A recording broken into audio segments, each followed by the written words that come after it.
Good evening. I would like to call to order the Oregon City Council regular meeting for December 8th, 2025. The time is 7 p.m. Please stand and join me for the Pledge of Allegiance.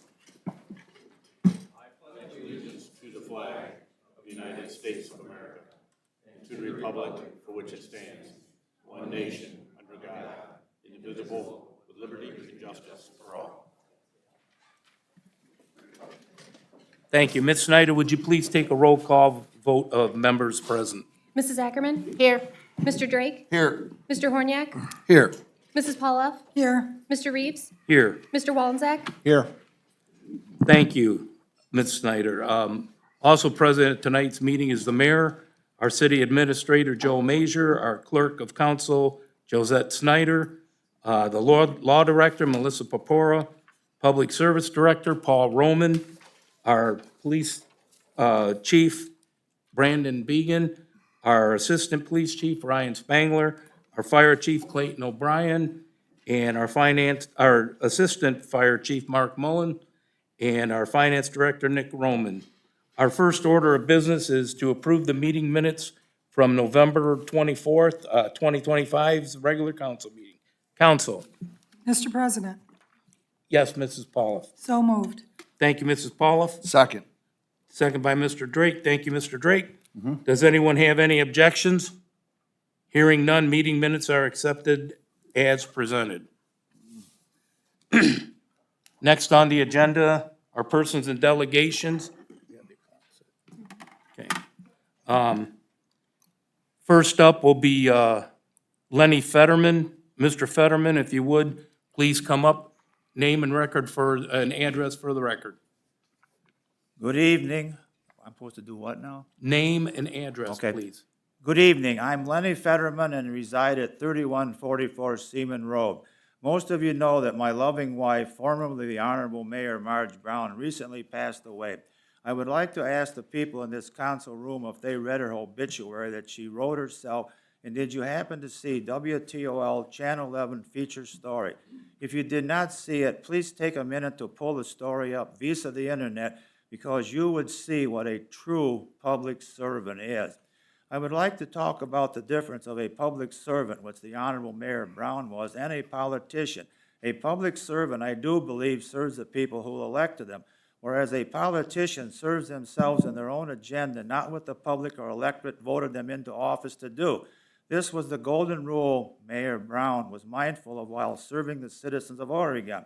In the last election, the council candidate that finished fourth in votes had 1,942 votes for city council. He had more votes than the previous mayor received in his re-election bid. This, I submit, is evidence that the citizens of Oregon wanted change by what they voted in the November election. It is my hope that all members of city council are public servants and not politicians. Please take this into consideration when you consider appointing a person to the now vacant seat on council formerly held by Mayor Solander. Forgive me, but allow me to reiterate that the fourth place council candidate for election had 1,942 votes from the citizens of Oregon. There are 1,942 citizens of Oregon who believe that this man was deserving of a seat on city council. A case could be made that a person who did not stand for election, did not want to be a member of city council, such a person declined to be a public servant judged by the citizen of election for city council.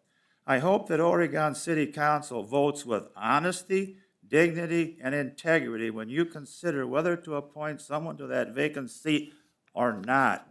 Now that the new mayor has been elected and seated, it is my sincere wish that everybody works and helps with the new administration and not work against or hinder them doing the best for the city and the citizens of Oregon. This past November's election recorded an overwhelming vote by the electorate for a new mayor. There is a real opportunity to bring all factions within the city together. Whether you are a Democrat, Republican, or Independent, please cast your vote as a public servant, showing your regard for the citizens of Oregon and setting your own interests aside. The Oregon voters have elected each of you to city council. Please represent their wishes accordingly. To select the fourth place candidate for appointment to the open seat would certainly meet the approval of 1,942 citizens. That number, I submit, is commendable and not incidental. In closing, this year is drawing to an end. Whatever your politics are, there is reason for new hope in our elected officials to do good work for our city. The new year will soon be here, and each of you have a stake in whether Oregon starts anew or continues conflicts of the past. I would be remiss if I didn't publicly express on behalf of myself and my family and my wife, Mayor Brown, how kind each of you were in expressing your condolences to us at our funeral service.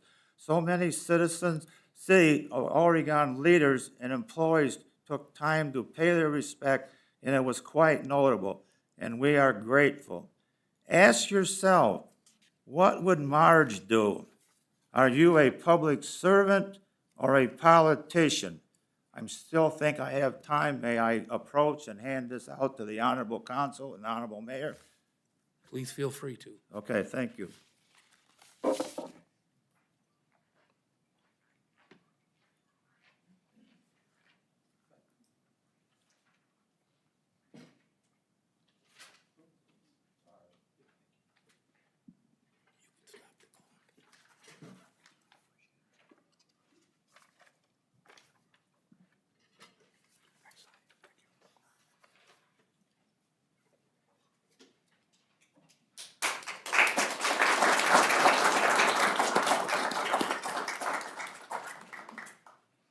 Thank you, Mr. Fetterman.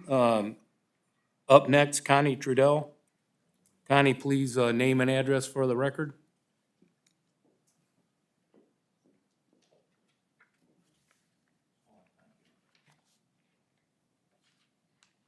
Connie Trudell, 5046 Dove Road. Thank you. Cooling systems in older data centers have traditionally relied upon the use of propylene glycol, but the newer data centers are using increasing numbers of PFAS chemicals, which are per- and polyfluoroalkyl substances. Propylene glycol is thought to be less toxic than PFAS. According to an article entitled "The Connection Between PFAS and Data Centers in Utah Physicians for a Healthy Environment," dated October 21st, 2025, quote, "The chemicals are added to the cooling process and then discharged out into the community the data center is housed in," unquote.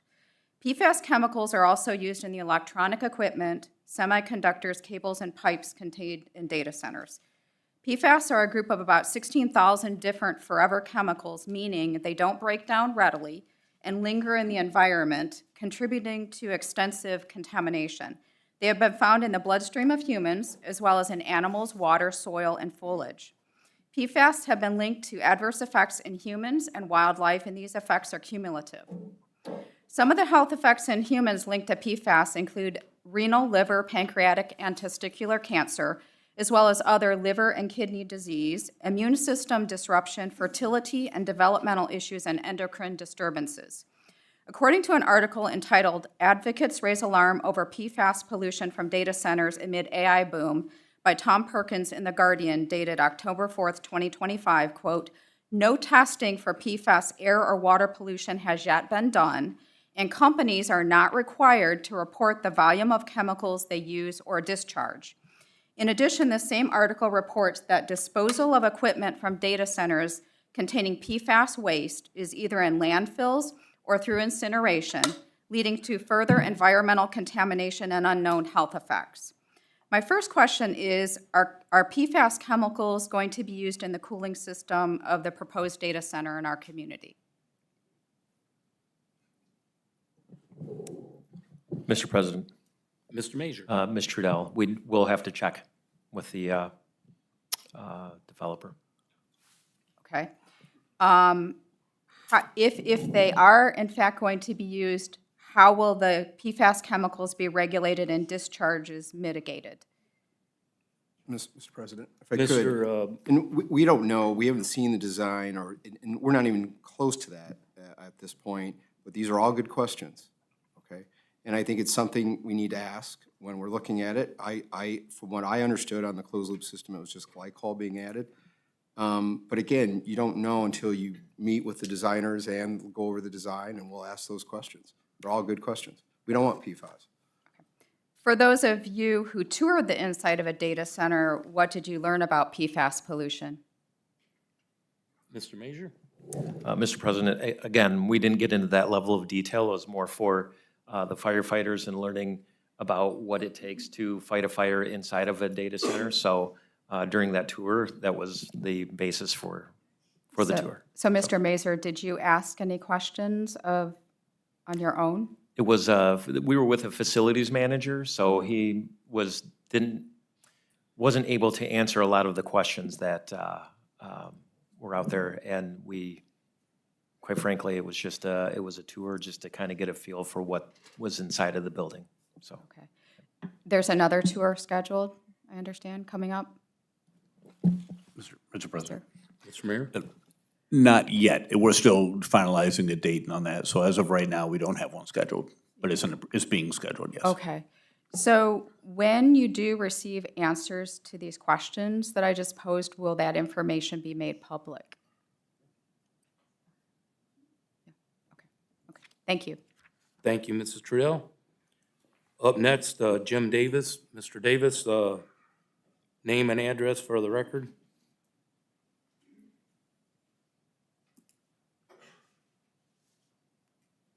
Jim Davis, 5494 Bay Shore Road. Mr. Davis, if you would pull the mic up a little bit. Thank you. Good evening. Tonight I'd like to talk about the proposed power plant that would be installed as part of the data center project. I'm a licensed professional engineer in the states of Ohio and South Carolina. On one of my previous projects, I served as a liaison between my company and a major glass company's environmental health and safety manager. Together, we managed the process of applying for the air emissions permit and specifying the pollution control equipment required to comply with the Title V air emissions permit. This process can take a year or more and is subject to public review and comment on the proposed permit application. Typically, construction is not allowed to begin until the permit is approved. As proposed, this power plant would provide bridging power in the event the grid cannot supply sufficient power to run the data center. The proposed plant would provide up to 828 megawatts of power and would run on natural gas. Although the details provided so far are very vague, it would seem that this power plant would employ multiple gas turbines to generate the required power. It's not specified if this would be a combined cycle system that would also generate steam from the exhaust, like Ohio Clean Energy 1, or just use only gas turbines. This is an important distinction because a combined cycle plant also uses a substantial amount of water for cooling the residual steam. Clean Energy 1 uses up to 6 million gallons of water per day. During the town hall, the developer indicated that it would have a selective catalyst reduction system to reduce nitrous oxide emissions. This type of system injects ammonia into the exhaust gas and employs a rare earth catalyst to reduce NOx emissions from the exhaust. The proposed plant is roughly the same power output as Ohio Clean Energy 1, 869 megawatts, and the same pollution control technology, so I will use it as an example.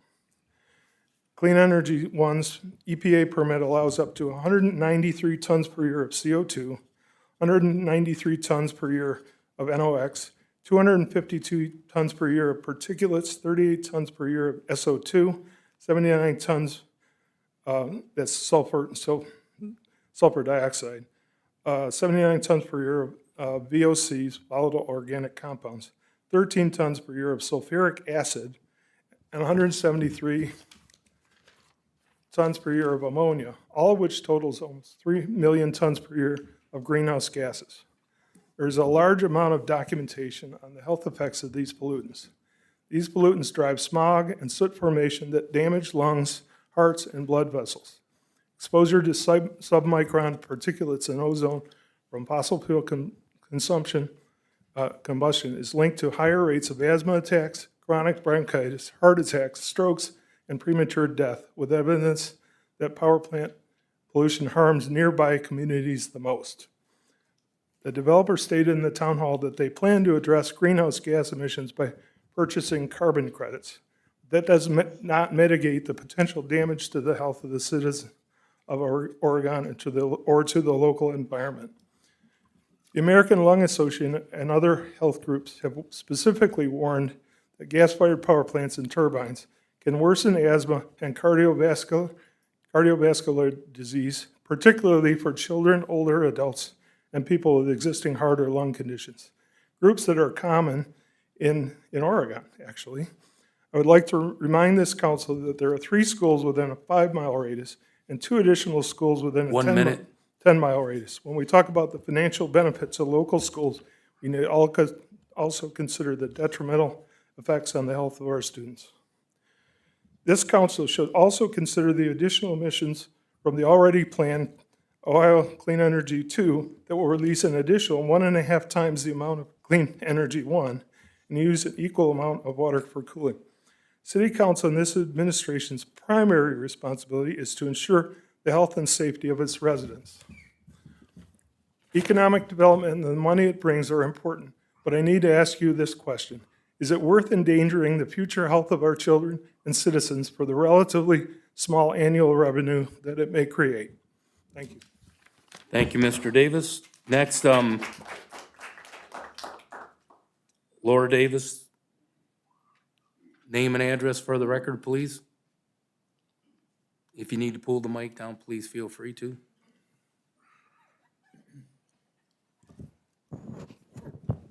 Laura Davis, 5494 Bay Shore Road. United Neighbors of Oregon was formed by 4 people. I was contacted by Amy Mottmiller asking if I wanted to start a group. We met at my house on August 21st and made a plan to fight the data center.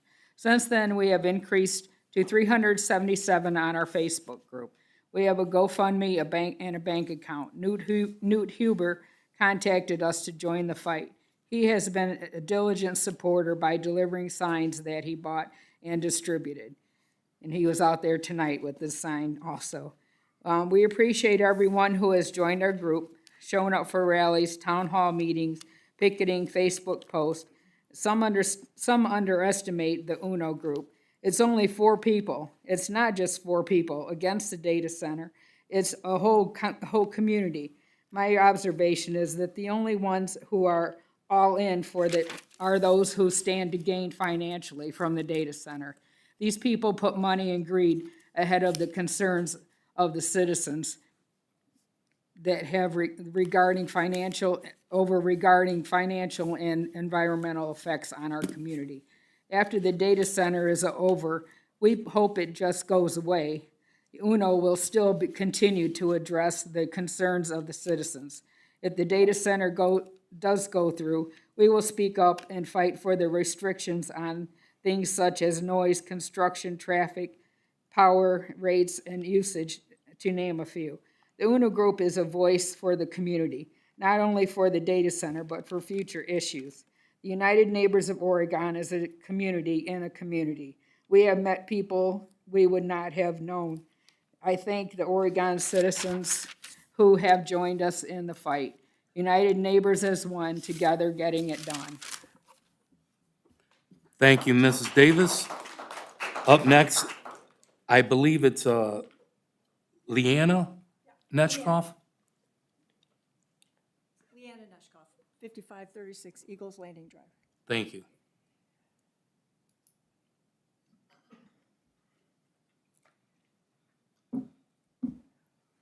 I was at the town hall meeting for the data center, and I just had a couple follow-up questions.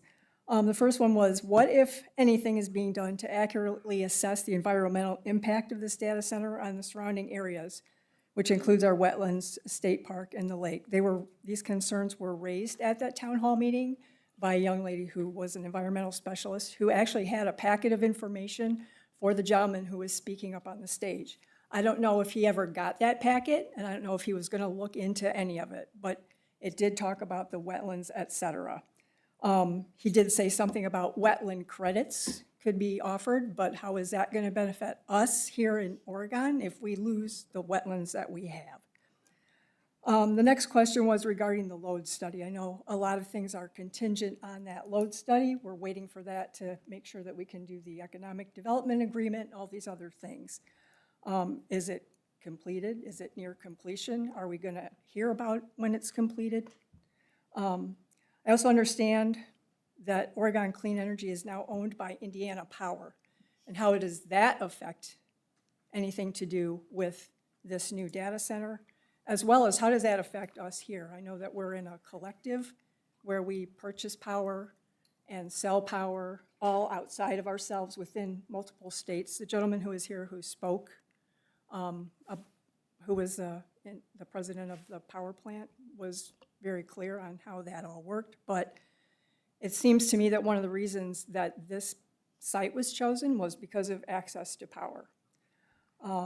It could mean that the data center would need these bridging power things that Mr. Davis spoke about for an even longer time, or maybe permanently. I don't even know. But that has all those attendant risks associated with using those types of engines, pollution, greenhouse gases, et cetera. And while I understand that this area was chosen for its good fit with the data center's needs, we have transmission lines, we have all these pylons, we have gas, we have water, we have multiple things that make it a good fit for the data center. It doesn't mean that it's a good fit for our community. We have to look at our community first. Small communities can say no to things like this. Small communities can refuse deals that are bad in the long run. Small communities can ask for transparency and make themselves part of the decision-making process, not a bunch of people sitting in a room making decisions for them. So we need to make decisions based on current information, new evidence, new data, things that have been presented to us by all these people, very smart people. A lot of smart people spoke at that town hall meeting. And we need to use that and make evidence-based decisions for our future. We can't just say, oh, we're going to get a bunch of money when we sell this land to the data center and then hope for the best in the future. I urge everybody here to consider the evidence before making any further commitments. Thank you, Mrs. Neshkoff. Up next, is it Noah Cornell? Noah, if you would, please name and address for the record. Noah Cornell, 5105 Merlot Drive. My name is Noah Cornell, and I'm here tonight as a member of Troop 1666 in Oregon. I'm working on my Citizenship and Community Merit Badge, which is why I'm here to talk to you about something important that concerns me. My concern is the lack of sidewalks around Clay High School, specifically on Seaman, Stadium, Corduroy, and Wynn roads. Right now, these roads are not safe for people who walk or bike, especially when school starts and ends. With all the traffic, it's just not a safe way for students to get to school, especially with the amount of neighborhoods and kids in the 3-mile no busing range of Clay High School. I recently spoke with our new mayor about this issue. He agreed with my concern and suggested that I bring this idea to the city council to see what we can do about it. The mayor and I also talked about options for funding like grants such as the Safe Routes to School Act. I hope you will consider looking into this and finding a way to make the roads around our school safer for everyone. I also believe the sidewalks would be a beneficial addition in connecting these neighborhoods and neighbors with both Buffalo Rock as well as Freight House Coffee. Thank you for your time.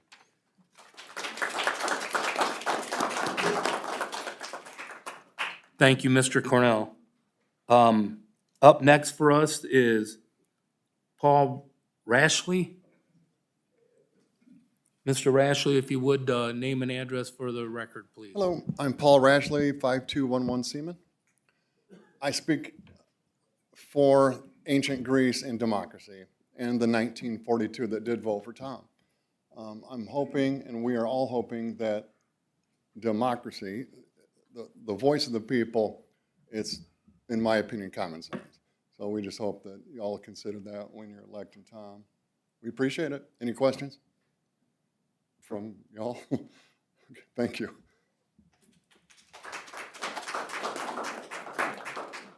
And last on our list tonight, Christine, is it Christine Gladgel? Yeah. Mrs. Gladgel, if you would, name and address for the record. Hello, Christine Gladgel, 512 South Lallendorf. It's interesting that I think a lot of us citizens were asleep, and I don't like to be asleep, and I did not realize that the charter was changed about how you go about filling an open seat. So I was shocked that it had been changed several years ago. So I'm here today for two reasons. The first reason is to respectfully urge all of you on council to consider appointing the candidate who received the next highest number of votes in this most recent election to fill that vacant seat. The voters have already expressed their preference at the ballot box. Appointing the next highest vote getter honors, as someone just said, the democratic process. This approach avoids, more than anything, perceptions of favoritism and political maneuvering.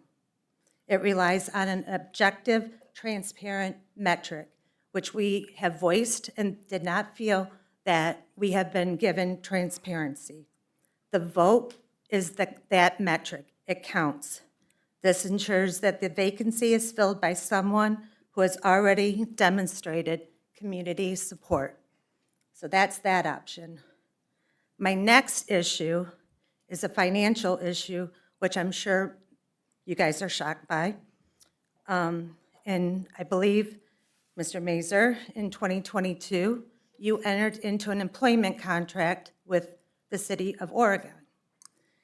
And that contract in Section 13 clearly states that no severance should be offered. And when I read in the Toledo Blade that upon resignation, which I have resigned from many jobs to go look for future other places of employment and have never been given a severance.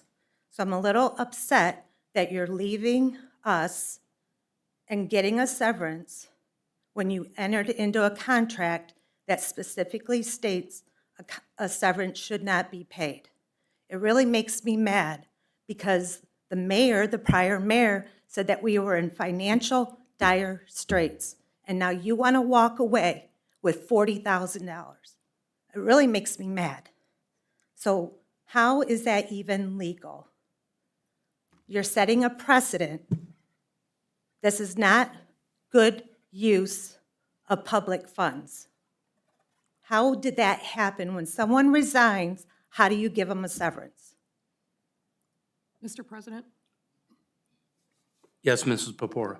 Thank you. Ms. Gladjo, under his contract that he entered into under Section 13 that you're referring to, the first part of the sentence that you're referring to the second part, but the full sentence says, should the city terminate the employment of the city administrator for any reason, he shall not be entitled to severance. Mr. Mazur was not terminated. He resigned. Therefore, this section of the contract does not apply. But you give someone that quits a severance? So Mr. Mazur made a personal decision for what was best for him and his family, and due to the position that he's in the high-level day-to-day operations, especially our budget, he is agreeing to be available to the city for questions for a period of time. And due to the nature of having a change in administration and other items that are in front of this city, it's very important to have his knowledge and him answering the questions, and that's what that package is. That's why you pay him out his PTO, which is 5 weeks. You don't give him a severance and the PTO. And COBRA. That was part of it. And the $10,000 of COBRA.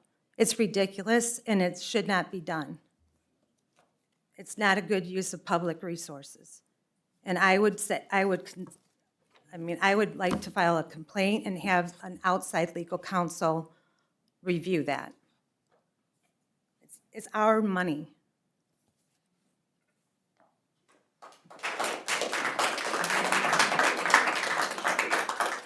Thank you, Mrs. Gladjo. At this time,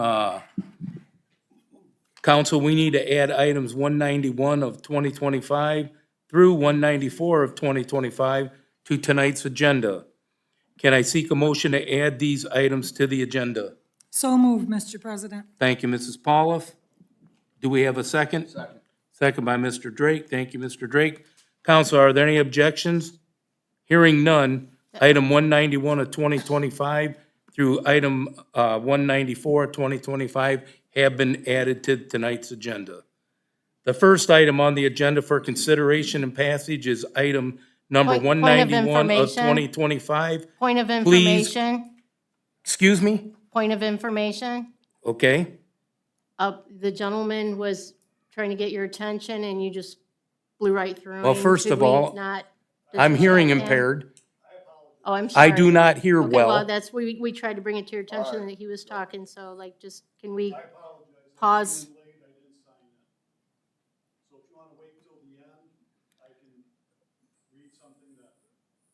Now, please come up. State your name and address for the record.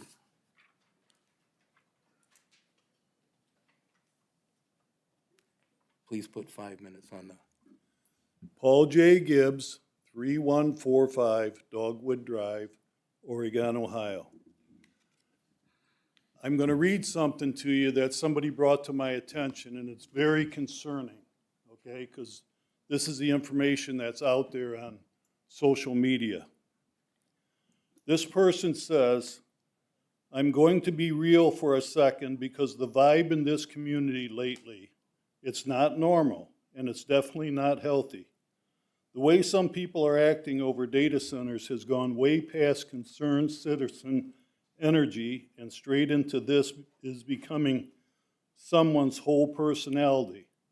The speculation, the rumors, the dragging of every single person I work with, the wild accusations, it's become a lot. Here's the part nobody wants to say out loud. A big chunk of this chaos has nothing to do with land use, power, zoning, or policy. It's about certain people not knowing how to handle the fact that a new generation is leading.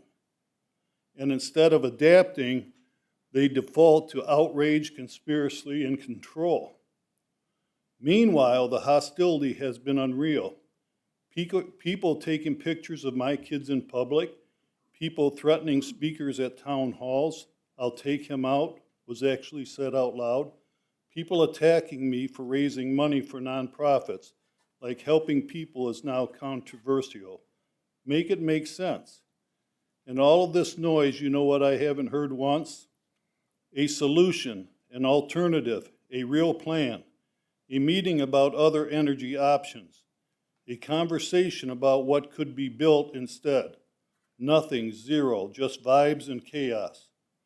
And then everyone acts shocked when companies prefer NDAs. It's not because they're hiding, it's because the minute anyone tries to share anything, they're met with harassment, threats, and Facebook detective work. This post isn't for me, I'm fine. I've built thick skin and then reinforced it with concrete. This is for everyone who's tired of watching neighbors melt down online. For every young leader trying to move things forward while being yelled at by people who haven't read a zoning map since 1998. For every professional who shows up to make this city better and gets slandered for it. So here's my public service announcement for the day.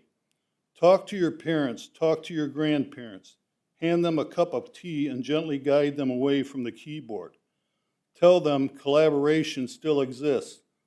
Tell them Facebook isn't a government office because we cannot build anything, data center or otherwise, if people are too busy tearing each other apart to even have a real conversation. Let's do better, all of us. My concern with this is young people being mentioned here as the leaders of this community. And I see a disrespect for the older people. I mean, I'm 72 years old. Many people in here are older people, and there's a lot of wisdom here from those years, okay? But this person is in a position in our community, in a leadership position, that is saying these things. And I'm very concerned about that, and I hope that this person's superiors will address this and put a little resolve where it needs to be. But I thank you. I hope it made sense to you, and thank you for your time.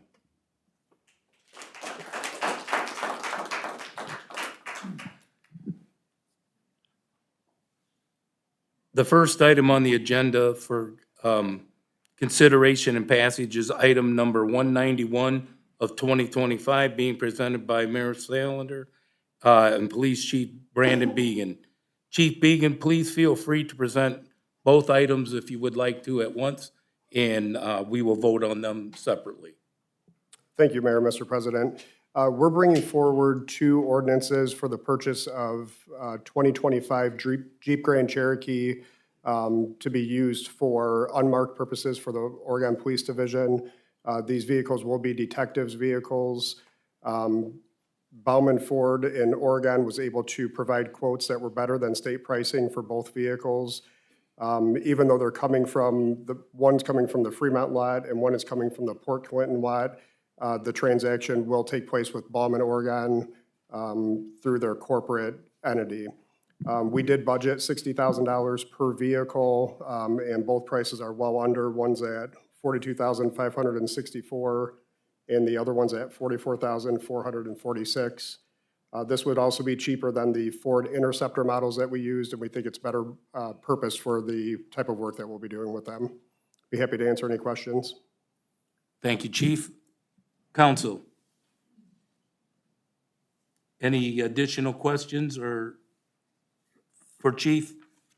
Hearing none, the first item on the, I will assign item 191 of 2025 as ordinance 191 of 2025 and ask Ms. Snyder to please read it into the record. Authorizing the mayor, chief of police, and finance director to issue a purchase order to Bauman Ford, Oregon, 2811 Navarre Avenue, Oregon, Ohio, for the purchase of one 2025 Jeep Grand Cherokee Altitude X to be used in the Oregon Police Division and declaring an emergency. Thank you, Ms. Snyder. Council? Mr. President, Yes, Mrs. Pauloff. I move for passage of ordinance 191 of 2025 as an emergency measure. Thank you, Ms. Pauloff. Do we have a second? Second by Mr. Drake. Thank you, Mr. Drake. Motion by Mrs. Pauloff, second by Mr. Drake. Ms. Snyder, will you please take a roll call vote of council? Mrs. Pauloff? Yes. Mr. Drake? Yay. Mrs. Ackerman? Yay. Mr. Horniak? Yes. Mr. Reeves? Yes. Mr. Wallensack? Yes. Thank you. Ordinance 191 of 2025 does pass with a vote of 6 yeas to 0 nays. Council, are there any additional questions on item 192 of 2025? Hearing none, I will assign item 192 of 2025 as ordinance 192 of 2025 and ask Ms. Snyder to please read it into the record. Authorizing the mayor, chief of police, and finance director to issue a purchase order to Bauman Ford, Oregon, 2811 Navarre Avenue, Oregon, Ohio, for the purchase of one 2025 Jeep Grand Cherokee Altitude X to be used in the Oregon Police Division and declaring an emergency. Thank you, Ms. Snyder. Council? Mr. President, Yes, Mrs. Pauloff. I move for passage of ordinance 192 of 2025 as an emergency measure. Thank you, Mrs. Pauloff. Second. Second by Mr. Drake. Thank you, Mr. Drake. We have a motion by Ms. Pauloff, second by Mr. Drake. Ms. Snyder, will you please take a roll call vote of council? Mrs. Pauloff? Yes. Mr. Drake? Yay. Mrs. Ackerman? Yay. Mr. Horniak? Yes. Mr. Reeves? Yes. Mr. Wallensack? Yes. Thank you. Ordinance 192 of 2025 does pass with a vote of 6 yeas, 0 nays. The next item on the agenda for passage is item number 193 of 2025, presented by our mayor and public service director, Paul Roman. Mr. Roman. Thank you, Mr. President. This ordinance is needed to issue a purchase order to ER Zeiler Excavating to replace a 16-inch waterline valve on Wheeling Street just south of Brown Road. When we were doing a repair to the two service lines to Bay Park Hospital, we discovered that this line would simply not shut. It is therefore not functional when it doesn't shut off. So we knew that it needed to be replaced, but this size of a valve does take the need of an outside contractor. So we did receive 3 quotes. ER Zeiler was the lowest and best quote. They've done a lot of work for us in the past, and we are requesting to proceed as soon as possible just to order the valve. So that's why it's listed as an emergency. So happy to answer any questions. Thank you, Mr. Roman. Council, any questions or concerns for Mr. Roman? Hearing none, I will assign item 193 of 2025 as ordinance 193 of 2025 and ask Ms. Snyder to please read it into the record. Authorizing the mayor, director of public service, and finance director to issue a purchase order to E.R. Zeiler Excavating Incorporated, 125 West Substation Road, Temperance, Michigan, for providing labor, materials, and equipment for the Wheeling Street and Brown Road butterfly valve replacement in an amount not to exceed $56,500 and declaring an emergency. Thank you, Ms. Snyder. Council, Mr. President, Mrs. Paulo. I move for passage of ordinance 193 of 2025 as an emergency measure. Thank you, Mrs. Paulo. Do we have a second? Second. Second by Mr. Horniak. Thank you, Mr. Horniak. We have a motion by Ms. Paulo, second by Mr. Horniak. Ms. Snyder, will you please take a roll call vote of council? Mrs. Pauloff? Yes. Mr. Horniak? Yes. Mrs. Ackerman? Yay. Mr. Drake? Yay. Mr. Reeves? Yes. Mr. Wallensack? Yes. Thank you. Ordinance 193 of 2025 does pass with a vote of 6 yeas, 0 nays. The next item on the agenda for consideration and passage is item number 194 of 2025, being presented by Mayor Salander and our law director, Melissa Pepora. Ms. Pepora. Thank you, Mr. President. This ordinance is needed to enter into an agreement with the Lucas County Public Defenders Commission to be in effect from January 1st, 2026 to December 31st, 2026 for counsel to represent indigent defendants that have been charged with both state statutes and city ordinances that carry the possibility of jail time. This has been found to be the most economical way for the city to provide these services is to contract out with Lucas County Public Defenders Commission. In fact, this year, the contract will be for $2,850, which is about a $35,000 savings from last year. Our prior contracts were $38,000, but due to the way that we renegotiated it, we were able to save the $35,000. This is an emergency ordinance so that we can continue to provide court representation to indigent defendants starting in the new year. If anyone has any questions, I'd be happy to answer them. Thank you, Mrs. Pepora. Council, Mr. President, Mr. Drake. yeah, I got a question for Ms. Pepora. Roughly, just a ballpark figure, how many indigents would you say go through the court here in Oregon on a yearly basis?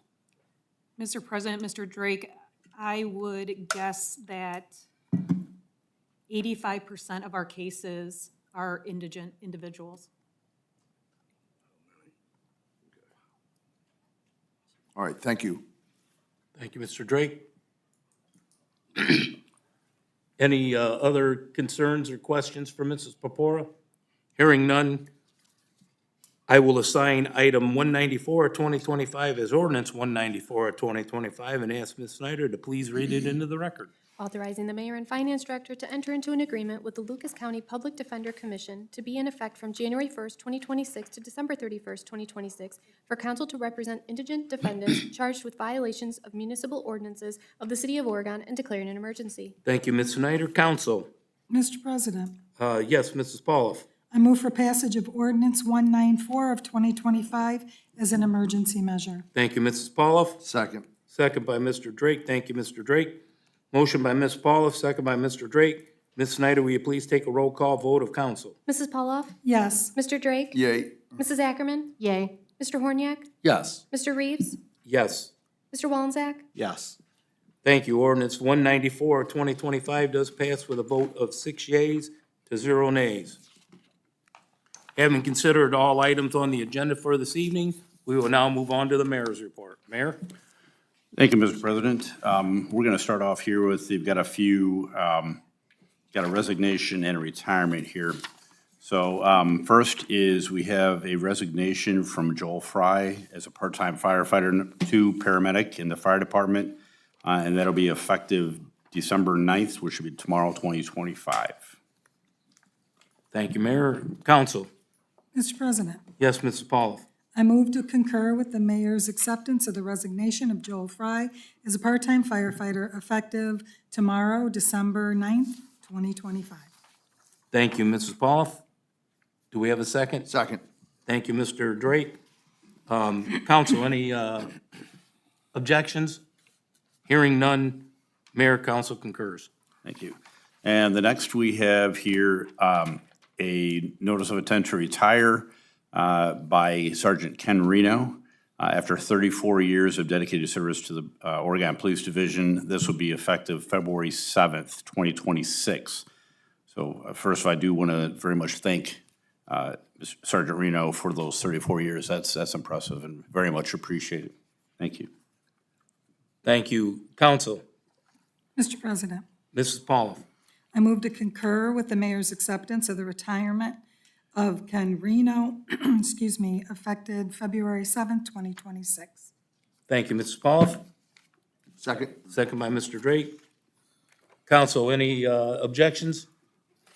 Hearing none, mayor, council concurs. Thank you. And that's all for that. I just have a few other just quick points for myself. Last Wednesday, I got to meet with Noah a week or so ago, and that was, really appreciate that. Noah, thank you for coming out here. That's awesome, and I encourage you to continue. So stay in touch.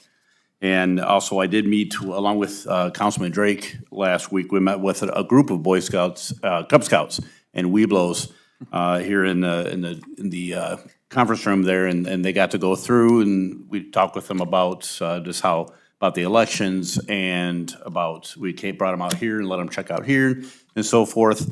So I just wanted to thank the Boy Scouts and the Webelos Cub Scouts and the Webelos for that opportunity as well. That was great, and I encourage them also to keep asking questions and be involved.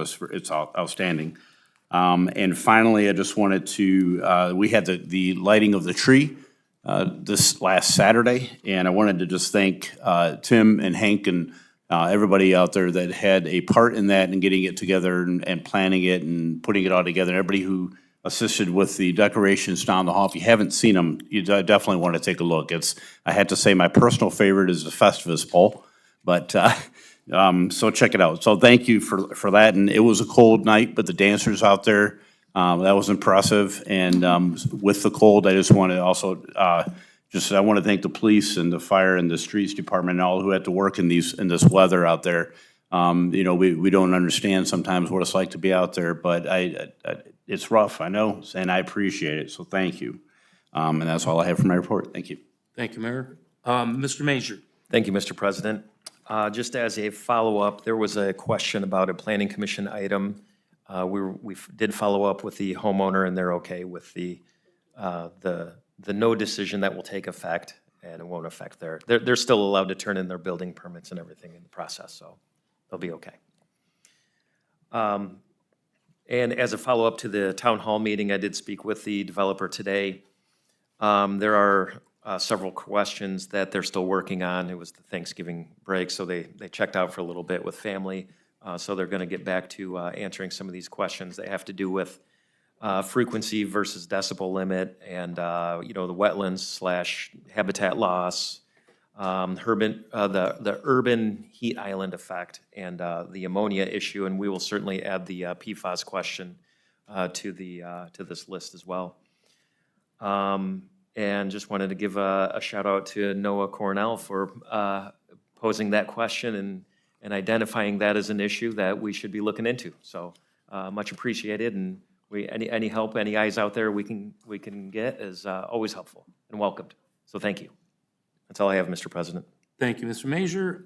Ms. Pepora. No report, Mr. President. Thank you, Ms. Pepora. Mr. Roman. No report, Mr. President. Thank you, Mr. Roman. Mr. Horniak. No report, Mr. President. Thank you, Mr. Horniak. Mrs. Poloff. No report, Mr. President. Thank you, Mrs. Poloff. Mr. Wallenczak. Mr. President, I have no report this evening. Thank you, Mr. Wallenczak. Ms. Ackerman. No report, thank you. Thank you, Mrs. Ackerman. Mr. Drake. No report from my committee. I got a question for Mr. Roman. I had a couple people that live in the Hickory Shores neighborhood off Star. I guess there's some satellite mini substation energy plant across the street on the north side of the road. First Energy's. Yeah, I don't know. I meant to drive by and look at it, but it was dark and I couldn't see it that well. I was just curious. They just mentioned a couple times that their powers went out a couple times. So I don't know. They wondered if it was from that or it'll just kind of flicker. It's not like it's out for a long period of time. So I didn't know if there were. So, Mr. Drake, and I guess on Star Avenue, there is a substation that Toledo Edison owns and operates. I don't know, do you know the time and date of the power outage? No, Was that they that big- just- Is they that that just big said one it's that occurred happened. along Loundorf? What's that? Was it, I know that there was an area reported out a week ago. Is that what they're referring to? I don't know, they just kind of acted like, it's in Hickory Shores. You know where that is, right? Yeah. Okay. But It's I know in that neighborhood. Oh, but I'm just saying, there is a substation on the north side of Star Avenue, Correct. and that's what they're questioning, whether that Yeah. went out. They just wonder if that little, I don't know if it's a Eskimo igloo or what, they're trying to generate electricity or, I haven't seen it. They just kind of downplayed it, like, I don't know if it's a portable generator. I just said I would ask. Yeah, if you ask further and get it to me, and then I can check it out All further, right, so. thank you. Yep. Sorry, no I didn't problem. have more details. It's okay, it's okay. That's it. Thanks, Mr. Reese. Thank you, Mr. Drake. I have nothing from my standing committee, but I would like to also thank Noah for being here tonight. I know it's tough to be a young adult and standing up in front of here and reading what you did. You did an excellent job, and it's something that the city should look into. So thank you very much. I have nothing further, so. Mr. President? I do have, go just a ahead. second. Due to during my report, I'm supposed to announce that the second regular meeting of December will be moved from December 22nd to December 25th due to the Christmas holiday. The 15th. From the, what'd I say, to the 25th? I'm thinking Christmas already. I'm going to be absent. Yeah, I Sorry. won't be here then. Yeah, definitely Grinch. But it will be moved from December 22nd to December 15th due to the Christmas holiday. We will not have a committee of the whole meeting on December 15th due to this change. And the December 15th, 2025 regular council meeting will be held at 7 o'clock here in the council chambers. Council, any objections? Hearing none, next week will be our last regular meeting of the year. If there is no further business before council. Mr. President. Mr. Horniak. Yes, thank you, Mr. President. I do want to bring an item of further business before council before us this evening. As we all know, due to the election of Mr. Slander being successful in the last campaign, we do have a vacancy of a council seat. It is council's obligation to appoint that seat. And speaking to a couple of the comments that were made by folks this evening, in the charter change that was done several years ago, the past practice of the city of Oregon was to go to the next highest vote getter in the previous election, or in that election, which in this case, going back to the election of which Mr. Salander was elected, would be Marvin Dabish. But the voters had, by majority vote, said, we don't want that to be the case anymore. So they changed the charter by their vote to say that council's body would appoint the replacement. And if council failed to do so within 60 days, it becomes the mayor's appointment. Considering our duty before us this evening, members of council, I would like to make a motion to appoint Dave Andrus of Corduroy Row in Oregon to the unexpired vacant seat, which expires on December 31st of 2027, effective immediately.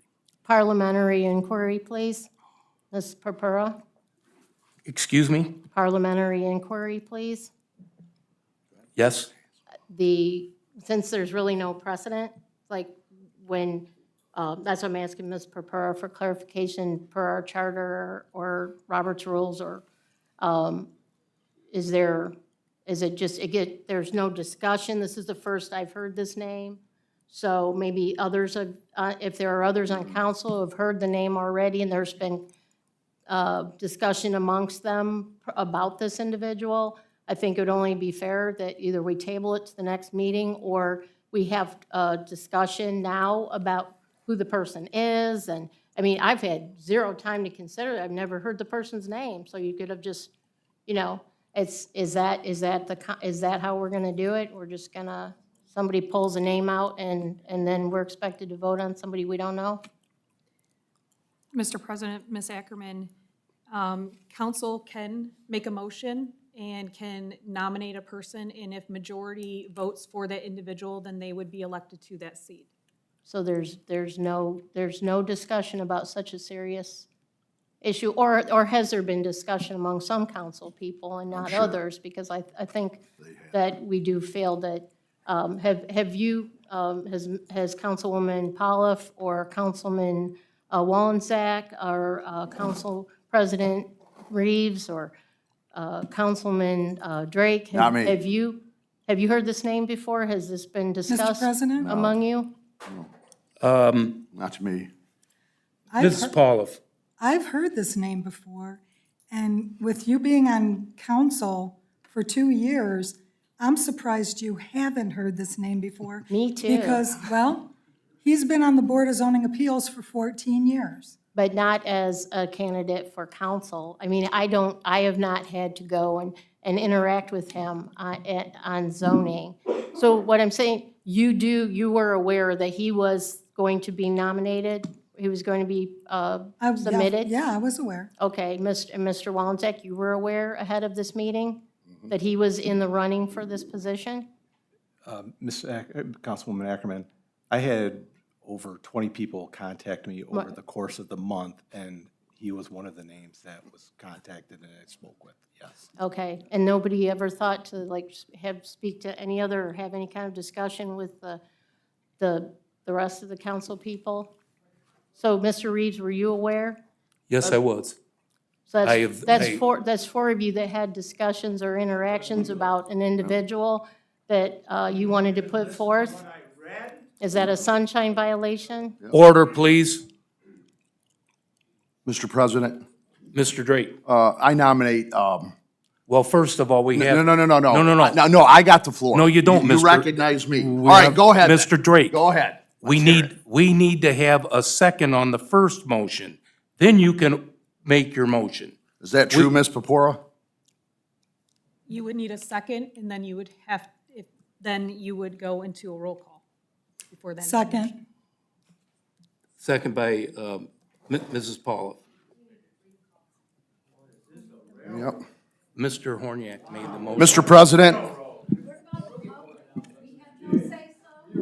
That is correct. Mr. President, Mr. Drake. I talked about this 2 weeks ago. I'll bring it up again. I believe, like it or not, this is just my opinion, Mr. Horniak's right.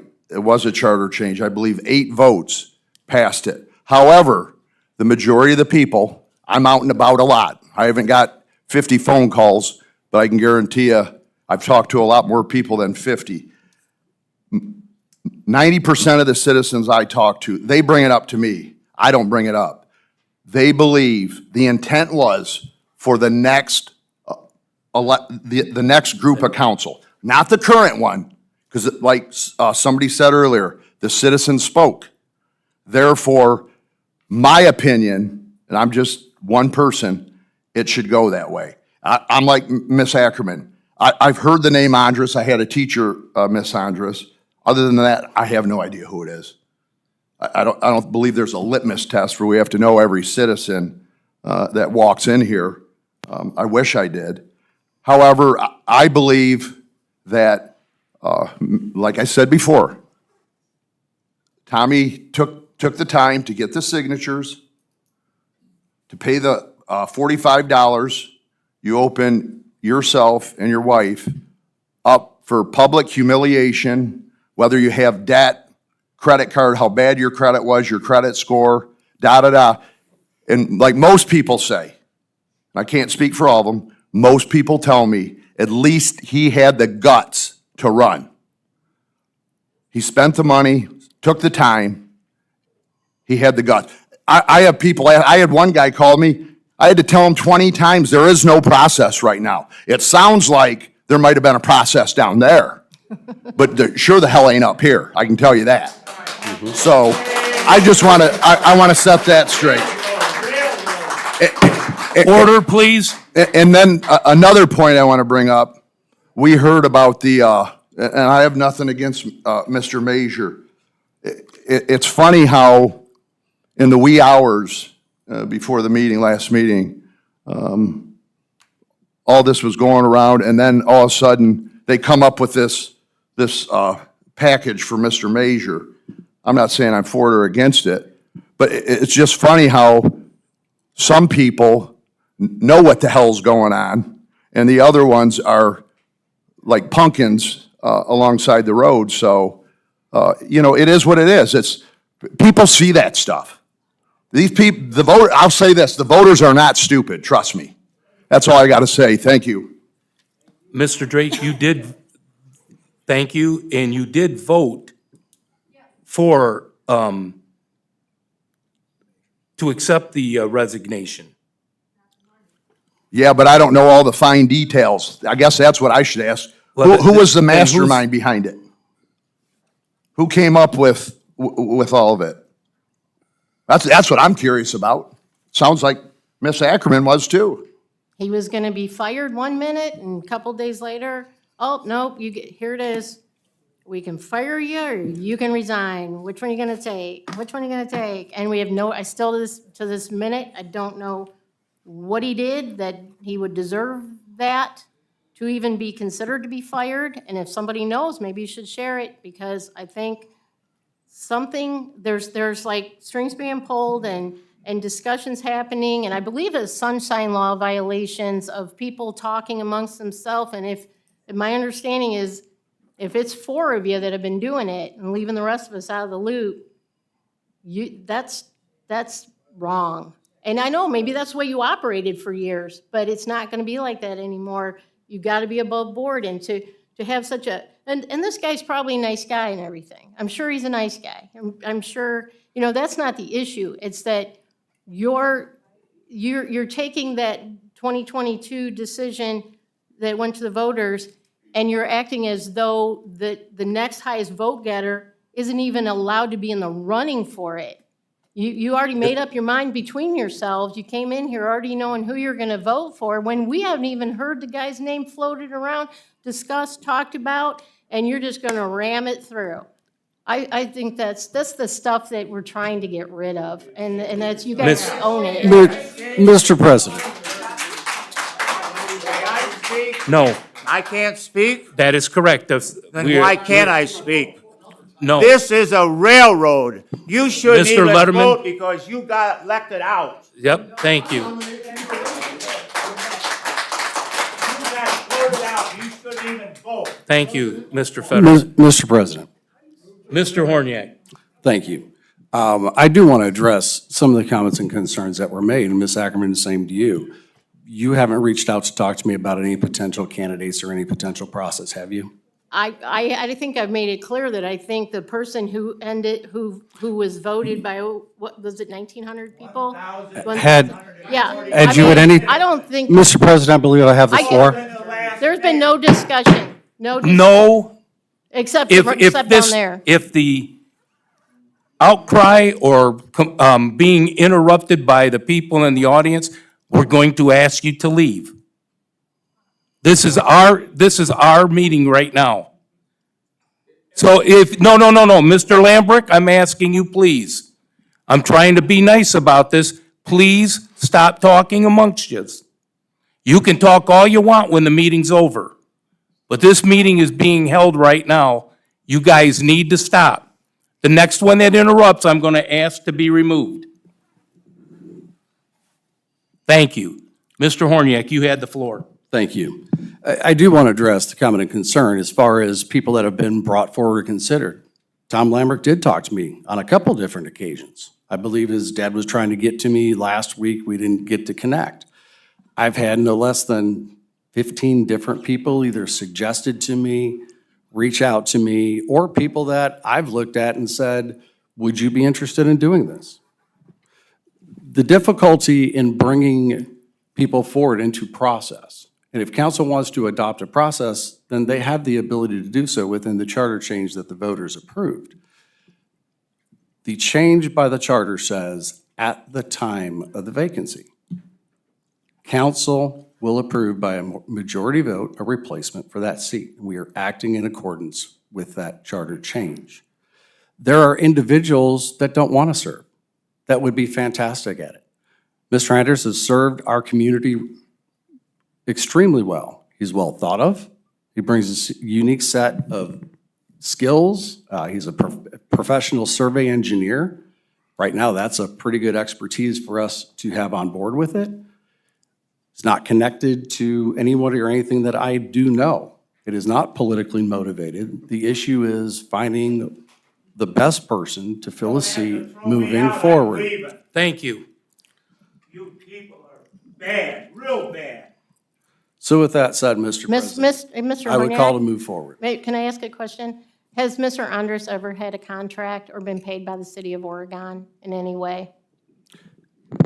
He has. Okay, so Mr. you just said he's not connected or he has He has no- been employed by the city yeah. for survey work several he- years he's ago, made- to my understanding. And I'm not, there are very few, I know it's hard to get a surveyor, but he does make money, has made money in doing business with the city of Oregon.